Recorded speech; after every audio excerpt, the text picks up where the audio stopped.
Hi everyone, don't forget to subscribe to our YouTube channel Pengasih Asia. Thank you. Assalamualaikum warahmatullahi wabarakatuh dan selamat petang semua. Boleh dengar ke saya? Dengar. Dengar, okey. Selamat menyambut Hari Kesihatan Mental buat semua. Okey. Terima kasih kepada Tuan Haji dan pengasih kerana menjemput saya untuk membuat perkongsian lah. Okey, berkenaan peranan kaunselor ataupun sebenarnya pegawai psikologi lah di setting kesihatan. Okey, memang saya rasa sangat gembira hari ini sebab berpeluang untuk berkongsi dengan society tentang peranan pegawai psikologi kaunseling di setting KKM lah. Sebab masih ramai, saya faham masih ramai yang tak tahu apa fungsi kaunselor ataupun pegawai psikologi. So sama sebenarnya kalau ikutkan peranan pegawai psikologi di mana-mana setting pun sebenarnya sama. Tetapi di KKM, perkhidmatan kita menjurus kepada membuat sesi kaunseling tu adalah benda wajib lah sebab sebagai seorang pegawai psikologi ataupun kaunselor. So antara perkhidmatan kaunseling yang kita tawarkan ataupun yang kita berikan kepada pesakit ataupun klien di hospital ni ada termasuklah kaunseling individu, kaunseling kelompok, yang mana sesi kaunseling ini melibatkan kaunseling perkahwinan, kaunseling keluarga, kerjaya, kanak-kanak, remaja sebab di Selayang, terutamanya di setting di Jabatan Psikiatris, kita bukan saja ada klinik yang kita panggil klinik adult ataupun klinik dewasa, tapi kita juga ada satu klinik kanak-kanak yang dikenali sebagai klinik Mekar. So tanggungjawab saya di sana adalah selain pada melakukan kaunseling kepada orang dewasa, saya juga melakukan sesi kaunseling terhadap kanak-kanak lah. Selain pada itu, kaunseling interpersonal yang mana sekiranya kes yang dirujuk tu ada isu berkaitan kekurangan low self-esteem, motivation ataupun communication. So perkhidmatan kaunseling tu dilakukan juga. Selain daripada itu, kita juga menerima banyak kes seperti domestic violence dan kita juga melakukan intervensi psikososial kepada sekolah-sekolah lah. Okey, selain daripada itu juga suka untuk saya kongsikan tentang peranan pegawai psikologi kaunseling ni. Kita juga sebenarnya kita melaksanakan modul atau program bagi meningkatkan modal insan pesakit. Kalau siapa yang pernah dengar tentang program Minda Sihat yang mana kita melakukan saringan seperti contohnya DAS, kita melakukan saringan untuk melihat personality, pattern personality dan juga kita memberi ujian untuk coping skill lah. Okey, seterusnya kita juga pegawai psikologi KKM juga menjalankan psikologi first aid. Okey, di kawasan bencana ataupun kalau ikutkan keadaan sekarang seperti COVID ni kan, kita juga turun padang pergi ke tempat-tempat kuarantin, okey, seperti di Serdang, okey, di Kuala Kubu. So kita pergi untuk satunya kita memberi macam TOT, train of trainer kepada staff yang berkhidmat di sana untuk bagaimana untuk mereka menjalankan PFA kepada kaki tangan di sana jugalah. Okey, seterusnya pegawai psikologi juga melakukan ujian intervensi psikologi yang menggunakan instrumen-instrumen seperti untuk mengukur personality, untuk melihat minat kerjaya bagi remaja. Dan seterusnya kita juga melakukan intervensi seperti untuk melihat tingkah laku, daya tindak dan juga sikap. Okey. Untuk soalan seterusnya, kepentingan menjaga kesihatan mental. Ya, kesihatan mental sangat penting untuk dijaga. Sama juga penting dia dengan menjaga kesihatan fizikal. Dan kita semua perlu tahu bahawa penjagaan kesihatan mental ni sangat signifikan dengan kesihatan fizikal. Okey.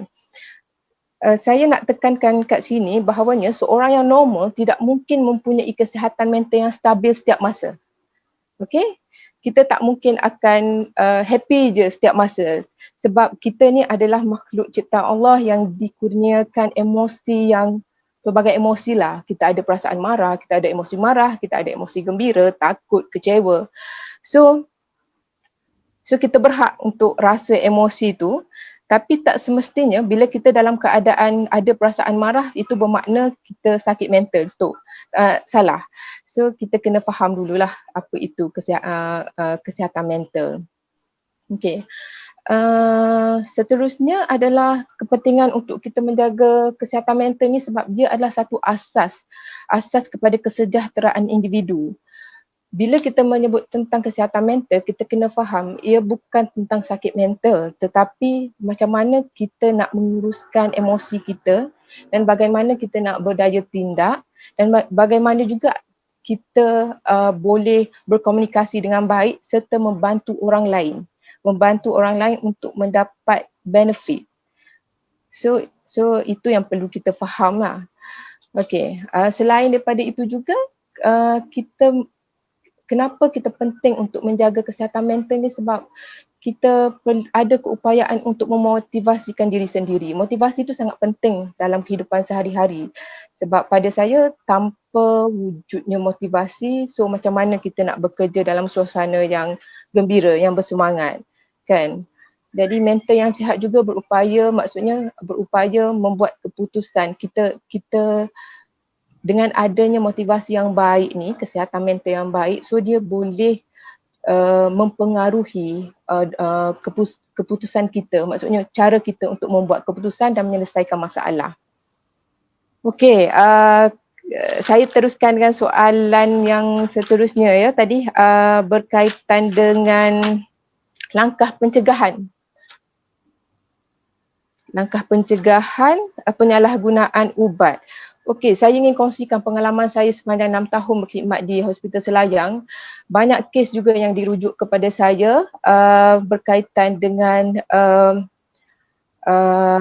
overdose, kan, selain daripada isu dadah, saya ada menerima beberapa kes yang berkaitan dengan overdose PCM. Maksudnya tujuannya adalah sama ada untuk suicidal ataupun diagnose yang dirujuk oleh doktor tu biasanya adalah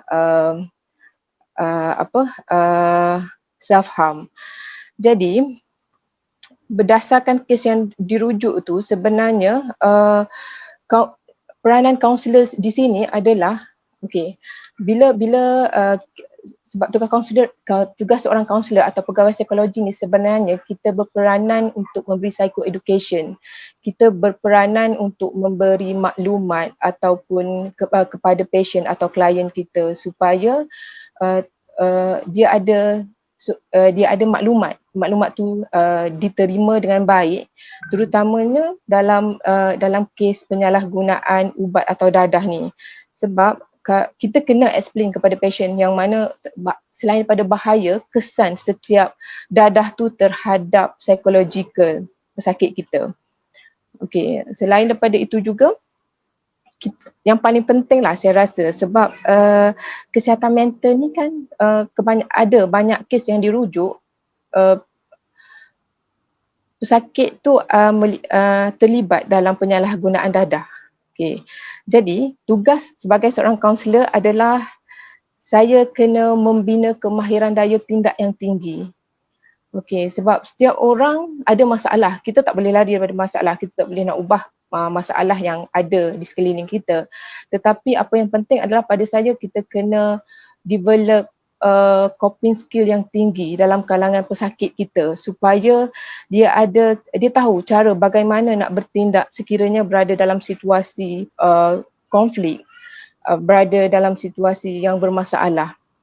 Sebab kebanyakan kenapa pesakit terlibat dengan pengambilan dadah ataupun salah guna dadah, biasanya mereka tak mampu untuk menghadapi tekanan. Lagi-lagi especially sekarang, tekanan yang sangat banyak, dunia semakin mencabar. Jadi positif coping skill ataupun daya tindak yang lebih positif tu sangat-sangat diperlukan oleh pesakit lah. Okay, seterusnya mengajar patient selain daripada tu kita juga peranan pegawai psikologi ni kita kena mengajar pesakit kita dari aspek problem solving. Okey, sebab seperti yang saya nyatakan tadi, masalah kita tak boleh nak lari, kita tak boleh nak ubah. Kalau kata pasangan kita bermasalah, kita nak ubah pasangan kita supaya jadi seorang yang tidak bermasalah, itu adalah sangat sukar. Okey, tetapi apa yang boleh kita buat adalah kita kena belajar macam mana nak menguruskan masalah. Kita tak boleh lari daripada masalah, tapi kita kena belajar untuk berhadapan dengan masalah, cari punca, identify betul-betul apa yang berlaku dan start dengan macam mana problem solving lah. Okay, dan di sini juga kita mengajar untuk pesakit ataupun layan kita mencari melakukan distract, cari benda lain yang lebih baik untuk kita layan selain daripada fokus kepada masalah anak yang punya masalah tingkah laku, contohnya suami yang bermasalah. So kita kena cuba cari alternatif atau option lain untuk apa yang kita boleh buat. Cari hobi baru, dengan siapa yang kita harus bercakap, dan paling penting adalah kita harus ada someone else untuk kita bercakap. Sebab tu let's talk tu sangat-sangat penting lah. Okay. Okay. Saya rasa cukup kot daripada saya, Tuan Haji. Okey. Terima kasih banyak. Kita juga nak dengar daripada Adeline Aris. I think you punya